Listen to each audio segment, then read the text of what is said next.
besar dari Allah Subhanahu wa Ta'ala. Yang sangat merasakan ini nikmat besar adalah orang-orang yang ingin menghadiri acara seperti ini, tapi mereka tidak bisa karena satu dan lain hal. Mereka hanya bisa menikmati mungkin secara virtual lewat live YouTube atau lain sebagainya. Maka kita yang hadir di sekitar sini, yang dekat dengan majlis-majlis ini, jaga baik-baik nikmat dari Allah Subhanahu wa Ta'ala, dijaga baik-baik.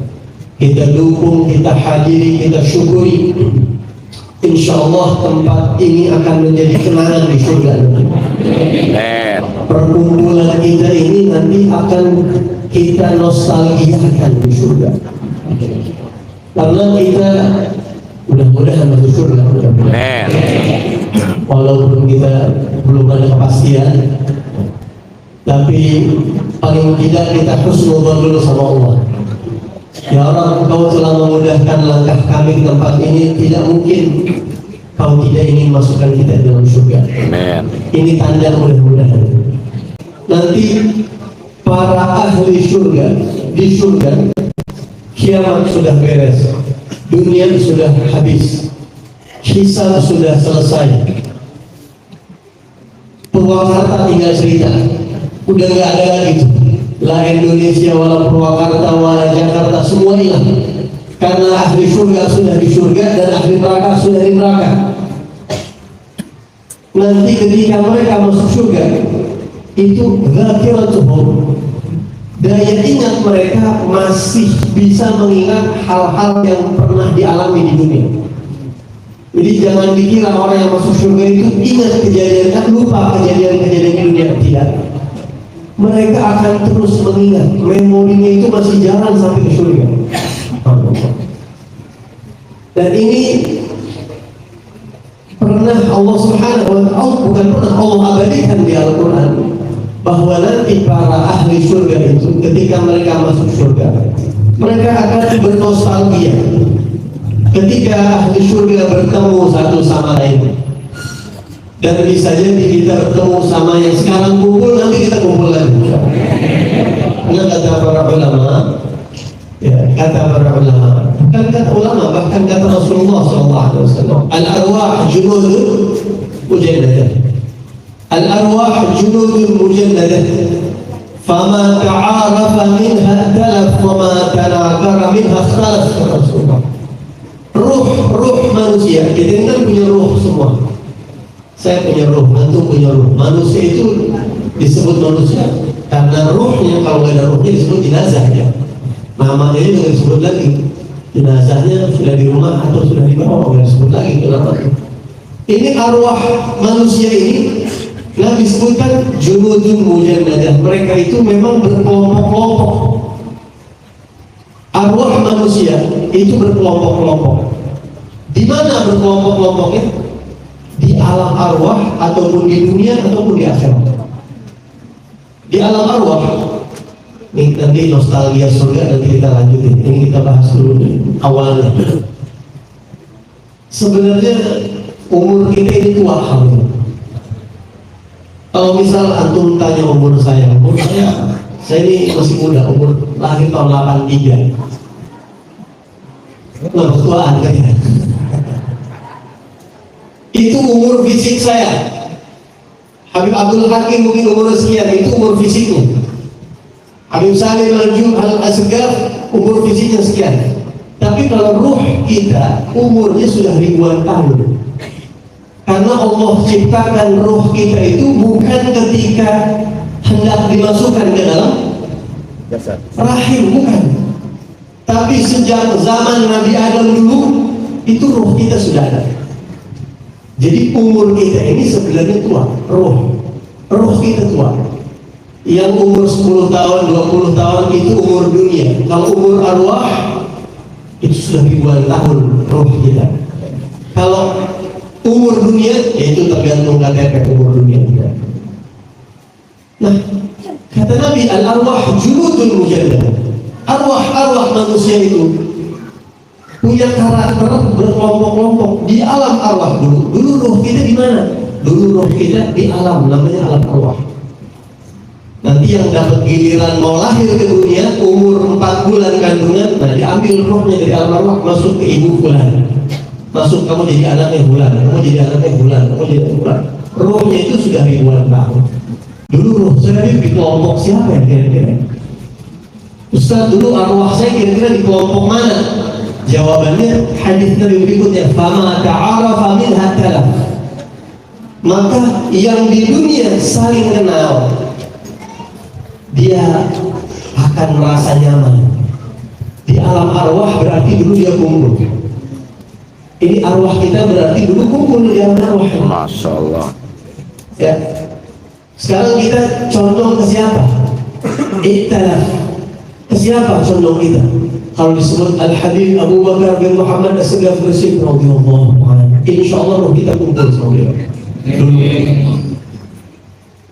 Kalau disebut Sayyidina Abu Bakar As-Siddiq radhiyallahu anhu, berarti roh kita dulu kumpul sama beliau. Itu kelompok itu dulu. Disebutkan Al-Imam Al-Bukhari, ya Allah saya cinta sama beliau luar biasa, berarti insyaallah roh kita kumpul di kelompok itu. Al-Imam Al-Habib Umar bin Abdul Rahman Al-Attas radhiyallahu anhu, saya cinta beliau, saya cinta Latin, berarti dulu kita kelompok satu kelompok. Al-Imam Al-Haddad Syekh Abu Bakar bin Salim, Imam Fulan, Kiai Fulan, ulama Fulan, itu dulu berarti kumpul. Yang dulu saling kumpul di dunia, saling kenal dan saling condong hatinya, dan itu akan dibawa terus nanti sampai ke akhirat. Maka dari itu beruntung orang-orang yang sukanya, idolanya, kumpulnya, senangnya sama orang-orang baik. Itu petanda bahwa arwah dia dulu kumpul bersama arwahnya orang-orang baik. Orang baik, dan di dunia akan cinta sama arwah yang dulu kumpul, akan ada condongan kumpul. Maka ini penting buat anak-anak kita generasi kita. Nah sampai nanti di surga pun akan demikian. Almar'u ma'aman ahab. Seseorang akan dikumpulkan di hari kiamat bersama orang yang dia cintai. Dia cinta siapa di dunia? Berarti dulu rohnya kumpul. Di dunia dia akan cinta kepada fulan, dan nanti di akhirat dia dikumpulkan bersama si fulan. Jadi kumpul kayak begini mahal. Cinta ini anugerah yang mahal dari Allah Subhanahu wa ta'ala. Mudah-mudahan Allah jaga nikmat ini. Amin ya Allah. Ahli surga masuk ke dalam surga, nanti mereka akan nostalgia, mengenang masa-masa indah kehidupan di dunia. Di antara diskusi ahli surga, di antara obrolan ahli surga yang Allah sebut di Al-Quran itu, nanti ahli surga akan mengatakan, inna kunna min qablu nad'uhu, inna kunna min qablu nad'uhu. Ini Allah kasih bocoran, nanti ahli surga itu pas lagi kumpul, salah satu obrolannya itu materi ini. Inna kunna min qablu nad'uhu. Kalau bahasa sederhananya begini, ingat gak dulu kita waktu di dunia? Min qablu, sebelum kita masuk ke surga, waktu masih di dunia, nad'uhu, kita doa sama-sama sama Allah biar masuk surga. Sekarang kita alhamdulillah masuk surga, udah kumpul sekarang kita. Jangan dikenang-kenang. Makanya sering kita katakan, buatlah kenangan yang indah dari sekarang untuk diceritakan di surga nanti. Dulu ingat gak kita waktu hadir majlis masjid? Dulu ingat gak kita waktu ada Habib Umar bin Habib, waktu kedatangan Habib Zaid bin Smith, waktu umroh kita ziarah rumah Habib Zaid bin Smith, ingat gak kita kan dulu kan pernah doa? Itu akan jadi kenangan-kenangan. Makanya aneh, bingung ya, walaupun bisa masuk surga, enggak enaknya jadi orang kagak bener itu, kalaupun dia masuk surga, kenangannya mau dikenal apa? Dulu kan kita diskotik bareng di situ kan, lu kok bisa disikut sekarang? Ya gue mau syafaat dari malu jadi sebutin, malu mau dikenal. Banyakin kenangan-kenangan indah, banyakin amal-amal baik, karena itu bakal kita kenal nanti di surga. Kalau kita di dunia nggak ada amal baik, ngaji enggak, sholat enggak, kumpul orang soleh enggak, datar aja begitu, nanti di surga mau cerita apa? Kan kalau masuk surga nanti juga. Ya. Tapi ya insya Allah mudah-mudahan, karena insya Allah kita umat Nabi Muhammad dapat privilege, umat Nabi Muhammad itu dapat Privilege. Ini nenek-nenek nggak ngerti ini privilege apa? Privilege itu kelebihan, dapat keistimewaan yang tidak dimiliki oleh umat lain. Umat Nabi Muhammad itu paling banyak di surga. Kalau disebutkan di dalam riwayat ahli surga sofnya 120, itu 80 sof jatah umatnya Nabi Muhammad. Masya Allah. 40 sof itu jatah sisanya seluruh ratusan ribu nabi sama umatnya rame-rame 40 sof itu. Memang jatah, memang kuota paling besar umat Nabi Muhammad SAW.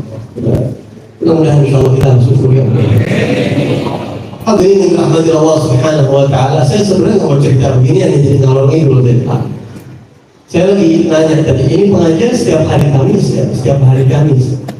Setelah saya, ya mungkin kalau para asatidz sudah sering menyampaikan, tapi ini nggak apa-apa diulang-ulang.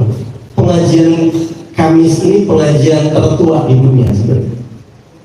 Pengajian tertua, paling tua pengajian di dunia itu pengajian hari Kamis. Karena di zaman Rasulullah nggak ada pengajian setiap Kamis, pengajian setiap Ahad, pengajian setiap hari Jumat, nggak ada.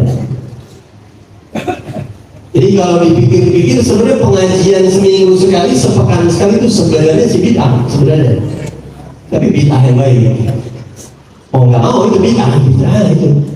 Ya, jadi kalau ada orang yang tidak mau bid'ah tapi dia bikin pengajian pekanan, sebenarnya dilema itu bid'ah sebenarnya. Tapi ini bid'ah hasanah, bid'ah yang baik. Kalau saya mengajak kepada para jamaah, kalau kita sebut bid'ah, ada orang yang alergi dengan kata bid'ah, kita ganti aja sunnah hasanah. Sama aja, bid'ah ada yang hasanah, ada yang dolal, ada yang baik, ada yang buruk. Sunnah ada yang buruk gak kira-kira? Mau jawab takut. Ada gak sunnah yang buruk kira-kira? Sunnah yang buruk kira-kira? Ada. Nabi yang nyebut, man sanna fil islami sunnatan hasanah falahu ajruha wa ajru man amila biha min ghairi an yanqusa min ujurihim syai'. Siapa yang mencetuskan, memprakarsai sunnah hasanah. Sunnah hasanah itu gagasan yang bagus dalam Islam.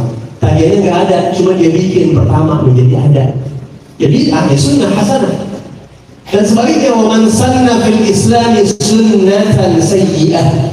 Itu hadis riwayat Muslim. Siapa yang memprakarsai sunnah yang buruk, misal sunnah yang buruk seperti apa yang dulu nggak ada jadi ada, misal contoh sholawatan sambil misalnya joget-joget campur laki-laki perempuan, itu sunnah yang buruk. Karena orang jadi banyak terinspirasi gara-gara dia. Dulunya nggak ada, karena ada satu dua orang yang mulai, akhirnya jadi sunnah sayyi'ah, di mana-mana orang pada ngikutin.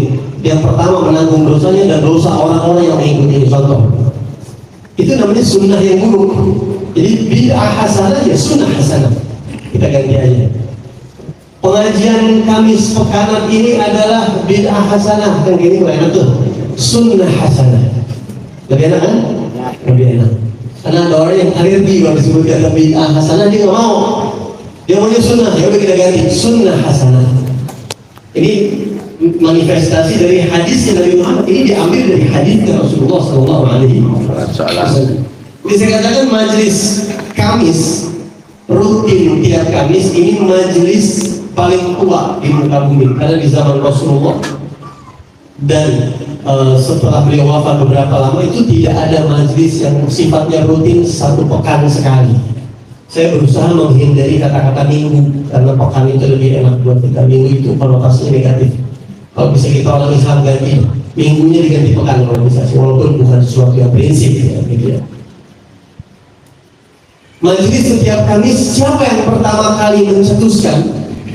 Orang yang pertama kali mencetuskan, memprakarsai, menggagas majelis pekanan, yang majelisnya itu dibuka hanya satu pekan sekali, dan itu dimulai hari Kamis, yaitu sahabat Nabi yang bernama Sayyidina Abdullah bin Mas'ud. Sayyidina Abdullah bin Mas'ud, beliau adalah minas sabiqin al-awwalin, termasuk sahabat yang masuk Islam awal-awal, termasuk yang Allah firmankan di Al-Quran, was-sabiqun al-awwaluna minal muhajirin wal ansar, sampai akhir. Mereka dapat ridwan Allah, yang Allah pastikan mereka dapat. Sayyidina Abdullah bin Mas'ud aslinya orang Yaman. Beliau ini khidmah sama Nabi SAW. Beliau ini orang yang suka bawain sendalnya Rasulullah. Jadi kalau kemana-mana itu beliau selalu pakai pakaian bagus. Perlente, berusaha penampilannya bagus, tapi ketika ditanya, Anda selalu menjaga penampilan, kenapa? Menghormati sendalnya Nabi Muhammad yang saya bawa. Jadi kalau Nabi masuk ke majlis, beliau ambil sendalnya, ditaruh sini sama beliau. Ditaruh sama. Itu namanya Sayyidina Abdullah bin Mas'ud. Dia kan Mas'ud. Dan banyak kisah. Beliau meninggal di masa khilafah Sayyidina Utsman bin Affan. Sayyidina Abdullah bin Mas'ud ini termasuk qurra'us sahabat, termasuk ulama'nya sahabat, termasuk orang yang awal man jahar bil Quran, manusia yang pertama kali baca Quran dengan suara lantang. Beliau ini berhubungan sama Ta'lim Kemis Pekanan, biar kenal penggagasnya. Kalau penggagas yang keberapa ini mungkin Habib Abdul Hakim, tapi penggagas pertama kita harus kenal. Beliau adalah Sayyidina Abdullah bin Mas'ud radhiyallahu anhu. Jadi ketika turun surat Ar-Rahman, yang dikatakan surat Ar-Rahman ini arusul Quran, pengantennya Al-Quran itu surat Ar-Rahman. Yang di situ Nabi SAW bertanya kepada para sahabat, siapa yang membaca Al-Quran ini dengan saya Rasulullah? Dia baca dengan suara lantang, terus dihabisin sama Abu Jahal. Ini Sayyidina Abdullah bin Mas'ud. Kemudian Rasulullah SAW marah, bukan dia sedih melihat wajah sahabat yang ditampar, dipukul sedemikian keras karena baca Al-Quran. Datang malaikat Jibril sambil senyum-senyum, ketawa-ketawa. Rasulullah, wahai Jibril, kenapa ketawa melihat sahabatnya dari pukul? Nanti akan tahu kepada Rasulullah. Malaikat Jibril tahu, dapat bocoran alam gaib. Ketika terjadi perang Badar, Ibn Mas'ud lah, Sayyidina Abdullah bin Mas'ud lah orang yang memenggal kepalanya Abu Jahal. Jadi Abu Jahal itu matinya 17 Ramadan pas perang Badar. Mungkin ada yang bikin haul di sini. Kalau kita terus sekarang siapa yang dibikinin haul? Hal yang Abu Jahal. Itu yang membunuh Sayyidina Abdullah bin Mas'ud. Diambil, kata malaikat Jibril begitu beramal, ya Rasulullah, saya dulu ketawa karena ini belum seberapa yang dipukul, kan bakal dipenggal sebenarnya, karena di perang Badar. Dan Sayyidina Abdullah bin Mas'ud ini terkenal orang yang alim, beliau bahkan buka majlis. Nah, majlis yang beliau dirikan itu setiap hari Kamis. Sampai-sampai pada masa itu orang-orang sempat bertanya-tanya, wahai Ibn Mas'ud, kenapa kok kamu bikin majlis mau'idhah? Ya, waktu itu hari Kamis, karena majlisnya bukan kajian ta'lim untuk kaderisasi, bukan, tapi untuk mau'idhah, untuk orang umum gitu. Memang kan pengajian mingguan itu karakternya untuk orang awam. Ya, pembahasan yang ringan-ringan, nasihat gitu. Kalau buat pengkaderan seperti di pondok pesantren itu setiap hari belajar pasti. Ini majlis mau'idhah. Ketika sahabat sebagian bertanya, orang-orang bertanya, wahai Ibn Mas'ud, ada apa kalau kau buka majlis cuma satu pekan, satu kali setiap hari Kamis? Ternyata beliau mendirikan majlis ini, dan ini adalah pertama beliau dirikan karena beliau memanifestasi dari hadis, dari bagaimana gerak-geriknya Nabi Muhammad SAW. Jadi sahabat itu mereka turunannya semua dari Nabi Muhammad. Artinya apa yang mereka lakukan pasti ada kiblatnya Rasulullah. Karena Nabi begini, saya melakukan ini, walaupun tidak secara eksplisit, tapi secara implisit, secara tersirat, secara maknawi. Apa kata beliau ketika ditanya, kenapa kau antum buat majlis setiap hari Kamis? Beliau mengatakan, karena Nabi sallallahu alaihi wasallam yatakhawwaluna bil mau'izah. Nabi Muhammad itu, saya ngalamin Rasulullah. Saya sebelum Nabi hijrah sudah ikut sama Nabi Muhammad. Masuk Islam itu gara-gara Rasulullah mau minum ada susu ya, panjang kalau kita cerita dari Rasul, nanti mungkin bisa disampaikan sama orang lain. Saya memperhatikan Nabi Muhammad itu punya sifat, punya karakter, punya kebiasaan. Ya takhawwaluna bil mau'izah. Nabi itu kalau mau menyampaikan mau'izah, nasihat kepada kita umat Islam, Nabi enggak terus-terusan. Kalau orang kita bilang agak jor-joran terus tiap hari. Ya takhawwal. ya ta'ahad. Nabi lihat-lihat. Ntar kalau kira-kira udah bosen, Nabi tahan. Dilihat waktunya pas, ada momentum, Nabi sampaikan. Dilihat kalau ini nggak efektif, kalau sampai sekarang ditahan sama Rasulullah. Dilihat ada sesuatu disampaikan. Sehingga saya mengambil pemahaman dari situ, saya menyampaikan nasihat, tapi nggak mau rutin setiap hari. Ya, kecuali yang sifatnya individu mungkin setiap hari. Tapi kalau yang sifatnya umum, saya buka hari Kamis. Kenapa? Supaya makhafat as-sa'amah alasannya. Nabi nggak mau terus-terusan, takut orang jenuh, takut orang setiap hari jenuh. Jadi supaya ada kerinduan, kangen. Gitu kan, begitulah cara Nabi Muhammad SAW.